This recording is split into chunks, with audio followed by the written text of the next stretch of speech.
అంతరాత్మ. లోపల నుంచి ఎవరు అవసరం లేదు, నీ పక్కోడు ఎదిరింటోడు ఎవరు, నీ తల్లిదండ్రులు కూడా చెప్పాల్సిన అవసరం లేదు.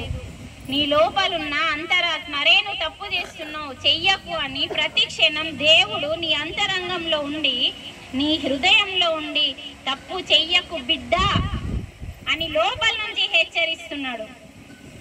మరి హెచ్చరిస్తే నీకేమో వినబడతలేదు,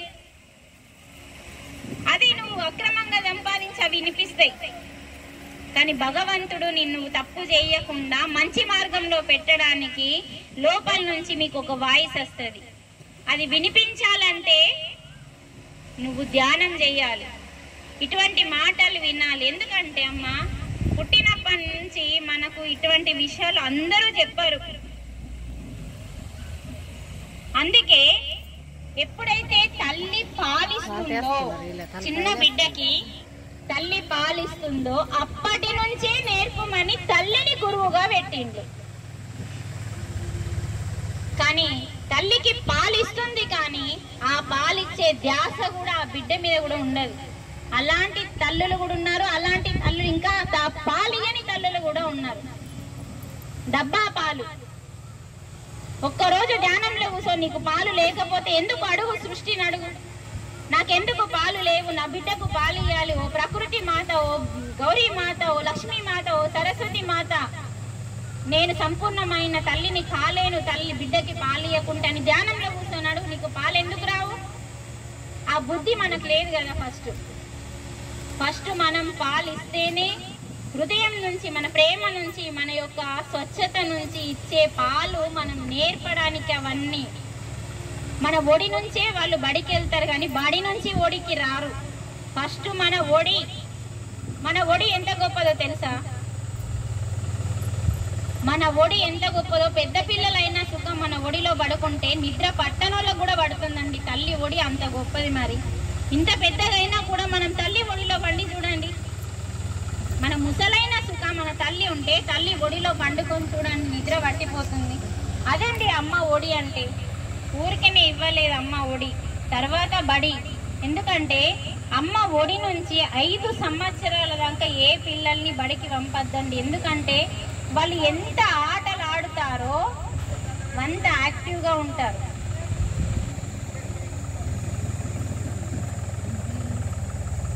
అలా ఆలోచించాలమ్మా మనం. అందుకనే మనం హింస చేస్తున్నాము, జీవ హింస చేస్తున్నాము. ధ్యానం చేస్తే నువ్వు బాగుపడతావు, క్లాసులు వింటే నువ్వు బాగుపడతావు, కానీ హింస చేస్తే ప్రపంచం నాశనం అవుతుంది. భూమాత ఓర్చుకోలేకపోతుంది. అంతెందుకండి, మనమే తీసుకుందాం. భూమాత ఒక తల్లి కదా మనందరికీ కదా. అలాగే మీరందరూ తల్లులే. మన ఇంట్లో మన పిల్లలు మొత్తం 4 పిల్లలు ఖరాబ్ వెళ్ళిళ్ళు అనుకోండి, అంటే మంచిగా వెళ్ళలేరు, మంచి సంస్కారాలు లేవు. అప్పుడు నీ హృదయపోత ఎంత ఉంటుందో చెప్పండి, మాట్లాడండి. ఒక తల్లికి 4 బిడ్డలుంటే 4 బిడ్డలు చెడిపోయి ఉడితే వాళ్ళ హృదయపోత ఎలా ఉంటుందో, భూమి మీద కూడా ఎంతెంత హింస చేస్తే నా బిడ్డలందరూ చూడు దుర్మార్గంగా ఉన్నారు, అందరూ హింసనే చేస్తున్నారని భూమాత ఏడుస్తున్నది, బాధపడుతున్నది. అందుకే మన భూమి మీద కరోనా లాగా భూకంపాలాగా రావడానికి కారణం మనం. రక్తపాతం అందరు చేస్తున్నారు, నేను చేస్తున్నా అని మాట్లాడదు. ఎందుకు చేస్తున్నామో తెలుసుకో. అసలు చెయ్యాలని ఎక్కడ ఉంది? బలి అనేది ఉంది, కానీ ఏ బలి? నీ అంతరంగంలో ఉన్న రాక్షస గుణాలు ఉన్నాయి కదా, ఉన్నాయా లేదా? మీరు గుడిని పవిత్రంగా భావిస్తారా? మాట్లాడండి. గుడిని పవిత్రంగా భావిస్తాం అంటే మనం పవిత్రంగానే వెళ్ళాలి కదా. అసలు పవిత్రత అంటే ఏంటిది? స్నానం చేస్తే సరిపోతుందా? ఏం చేయాలి మరి? ఈ మైక్ సౌండ్ అటు పెట్టమని చెప్పి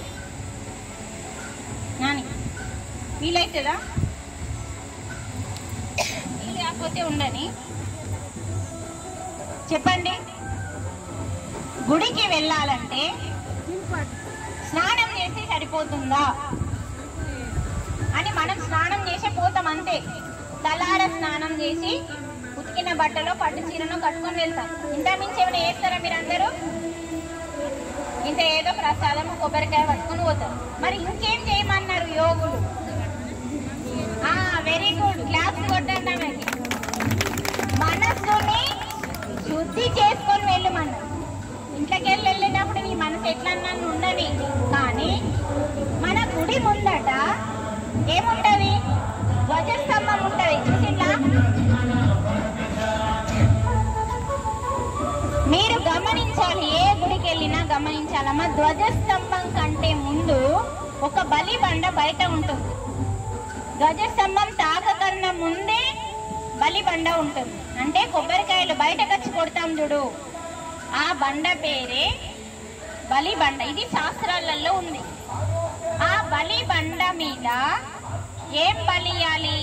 మన మనస్సులో, ఇందాక ఏమన్నది? మనస్సుని శుద్ధి చేసుకోవాలి అన్నది.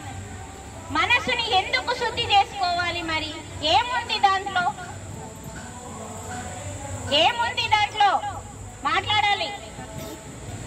ఏముంది మనస్సులో? ఎందుకు శుద్ధి చేసుకోవాలి చెప్పాలి. మీ అందరి లోపాలు ఉన్నాయి, అవే కదా. అదే దాని పేరు చెప్పండి, చెప్పాలా? నేనేదో క్లాస్ చెప్పి పోవడం కాదు, నేను అట్లా చెప్పా. మనస్సులో శుద్ధి చేసుకోవాలంటే ఏం తీసేయాలి? ఏం శుద్ధి చేసుకోవాలి? మాలిన్యాల పేర్లేంటి? ఏంటి అవి? వాటికి పేర్లున్నాయి. మీ లోపల కోపం ఉందా?